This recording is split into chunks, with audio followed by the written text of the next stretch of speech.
You're looking at the evolution of the dog. How did the dog evolve?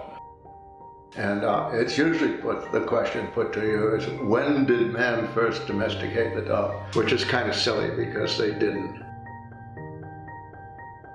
There's a difference between the word domesticated and domestic. Domestic just simply means the animal lives in and around a company of human beings.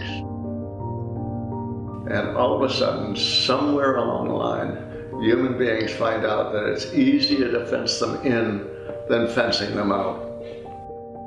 There was this whole resource that was coming to you. They adapted into this little animal that we now call a dog.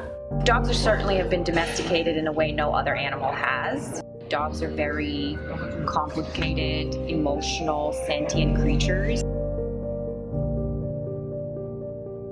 Is there any truth to the idea that dogs are man's best friend?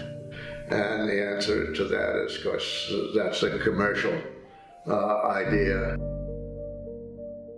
Dog food companies would like you to think that dogs are man's best friend and buy them expensive dog food.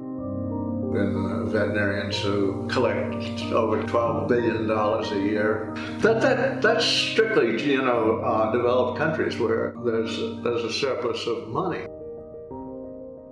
The man's best friend syndrome. That's just a gimmick.